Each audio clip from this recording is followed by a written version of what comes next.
Hey guys, here's a video overview and a video test drive on my Chevy truck. This is owned by me personally. I bought it in early 2013. It's a 1992 Silverado Z71. It's a K1500 half-ton off-road edition Z71. Z71 package basically means it has the best off-road suspension and drive system for four-wheel drive that they offered. The truck's in really good running shape. It also has the heavy-duty frame-mounted tow hooks that you typically get with the off-road edition. Transmission cooler. There's a lot of neat features to this, but what's even more neat than that is the fact that I've put a lot of money into this thing over the years. I know I've got over $4,500 wrapped up in it. Hang on just a second to see my dad pulling up.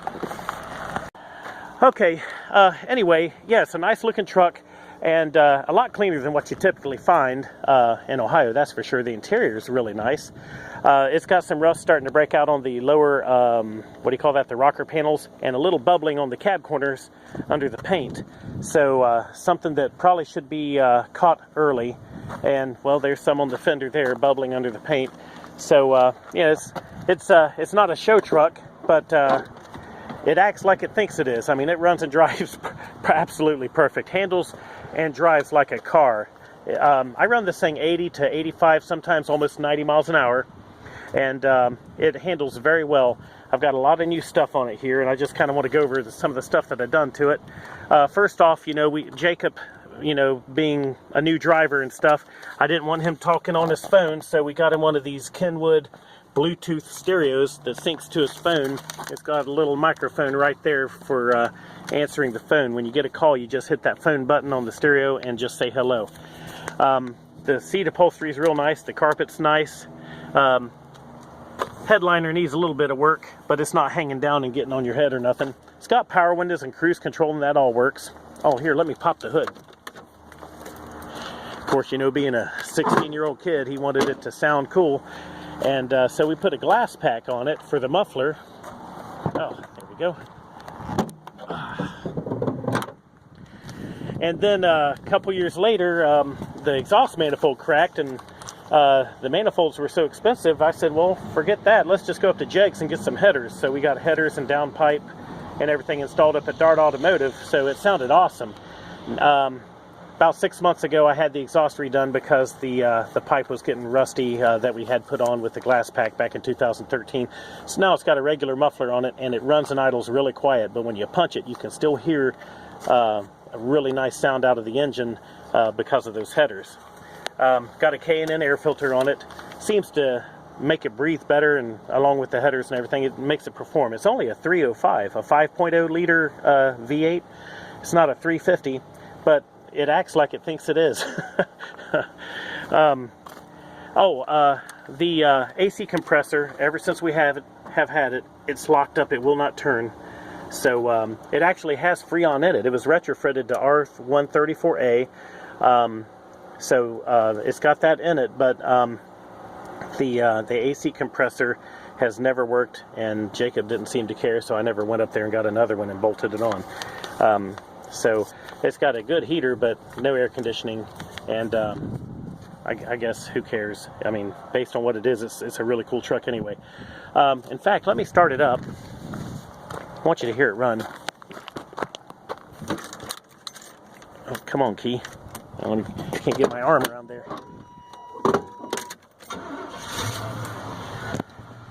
It has 216,000 miles. It just did that this morning when I took it up to the car wash.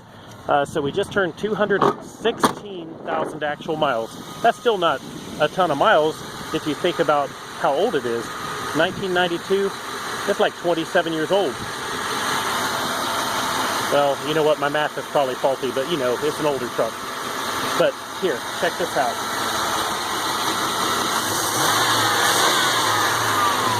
Sounds absolutely perfect. Does not smoke, does not leak anything. I also want to point out that I got a roll pan for it, because you probably saw in the pictures that the rear bumper is just hammered. And I was going to eliminate, we've used it even this past summer to tow stuff, but I was sort of planning on eliminating that hitch and putting this roll pan on it to eliminate the bumper, so it has that custom truck look that comes straight down from the tailgate and goes around. And then we bought a chrome kit to chrome out all the stuff on the engine and the valve covers and stuff, and never put it on. It's still brand new in the plastic, never even been pulled out of the plastic. Would make the engine look really cool, huh? Also, I had it painted back in 2014. It's the original color, and had this spray and bed liner put in. So it's got like not a rhino liner, I forgot the name on it, but anyway, it's a spray and bed liner. Got so much here, I got a list. Okay, yeah, we got the headers in 2016 from JEGS. The muffler and exhaust was done late in 2017, so that's actually been about a year since. Yeah, it's been a year since that was done. I didn't realize it. I had to have the brakes and hardware kit and everything, and the drums resurfaced on the inside for the rear brakes. New brake lines, that was done in the spring, probably March or April, something like that. It's just not had a lot of miles put on it since Jacob got that jacked up 4x4 Jeep of his now. So he's into Jeeps now. He thinks he's Mr. Jeep. Let's see. Oh yeah, that's not a stock grill. I got a new billet grill, and those are clear lens headlights and side marker lights. You know, on the factory ones, those are yellow below the headlights. So it's got yellow bulbs in there.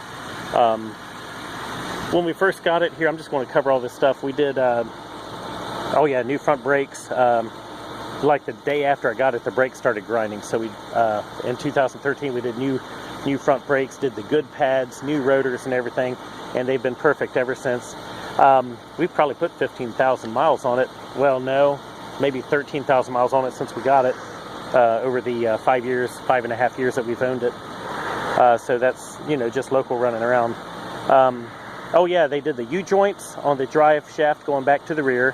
The front has never been done, never needed it. It's real tight.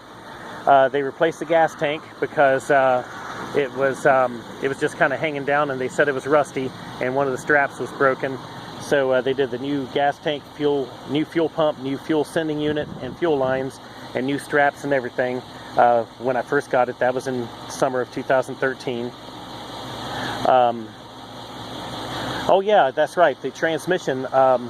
We'd had a new radiator and AC condenser put in it in summer of 2016. I was messing around, and when I squeezed the top hose, it squirted coolant out of the side radiator, out of the seam there. And right on the side, because it's like a plastic radiator. So I took it up to DART Automotive to have them put in a new radiator. We apparently got a bad radiator because it was leaking out the transmission fluid internally inside the radiator, and it was not dripping on the ground, but it was just slowly leaking out. And my son was driving it, and he burned out overdrive and ruined the transmission. And I took it back up there, and I was like, guys, you know, what's up? This is something that you did. And they checked, and it turns out that Roppel Industries sent them a defective radiator, and they made Roppel Industries pay for a new transmission, and they installed it, and it did not cost me a penny. So that was summer of 2016 that they put the new transmission in it, and it runs and drives absolutely perfect. There's more odds and ends and stuff, like the aftermarket tail lights, and just stuff that you do owning a vehicle over a period of years. That's why I say I know I've got over $4,500 wrapped up in it. I've got the truck cap for it over in the back there that goes with it. I've got all the original stuff, like the original air cleaner and all the original stuff on the shelf in there as well. So I save everything. You got to come drive it. It drives absolutely perfect with no excuses. So here, let me move this stuff out of the way, and I'm going to hop in and take it for a drive. So hang on a second. Oh yeah, I opened the door and I saw the 4x4 thing there. We've actually replaced the solenoid twice. It's only been about a year probably since I replaced the solenoid for the front drive where it locks into front hubs. Four-wheel drive works great, but that's a common occurrence on these General Motors older vehicles, is that 4x4 solenoid. I've got the receipts and stuff. I've been digging through my old records looking for receipts, and I got a stack of them. but I haven't found them all yet. I may have to call up the JEGS and have them look me up under my phone number and see if they can pull me up a copy of the receipt if I can't find the original receipt for the headers. Here. See what I mean? It's a 305, but it's got all kinds of power. Plus, I didn't realize that semi was moving that fast when I pulled out. Sorry, dude. So we're running 70 miles an hour, and the RPMs aren't even wrapped up that high.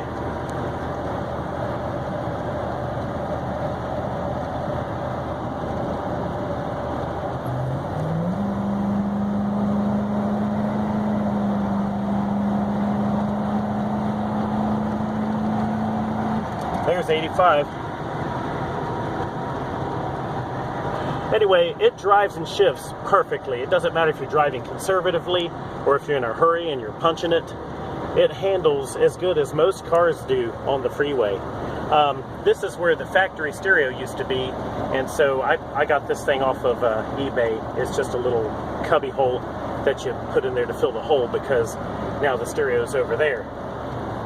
Oh, and it has just has stock speakers, and Jacob pretty much cracked the speakers, so you'll probably want to get some upgraded, more powerful speakers for it, you know, so you can get some good sound out of that stereo. That's a nice system, and that's the remote control for it down there.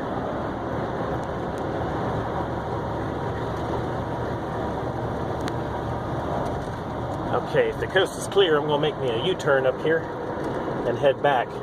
But if you're looking for a nice driving truck without spending a lot of money, this thing is a hard to find truck right here. Yep.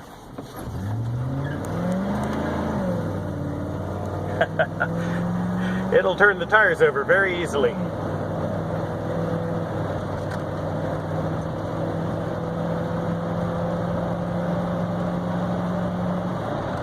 Okay, I'm just going to set the cruise control. No need to act like a knucklehead. I guess I just like showing it off. There. So the cruise control is on. Never runs hot. Doesn't leak a drop of anything. No oil leaks, no power steering fluid leaks. Nothing. No leaks. And it behaves very nicely. It always starts up no matter what the weather is, and will go absolutely anywhere. So we actually got super cheap insurance on it too.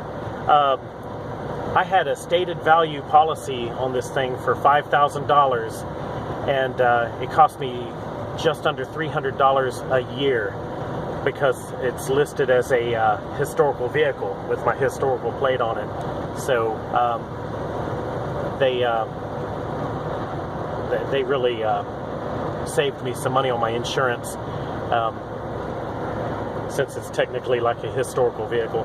But shoot, man, you can use it every day. Put it to work even. It's a great truck for whatever, but I guess that's it. Just come see it. If you're looking for a cool truck, this is a nice, it's just a nice little truck. It's not perfect, but it's hard to beat it. So have a great day, guys, and thanks for watching my video.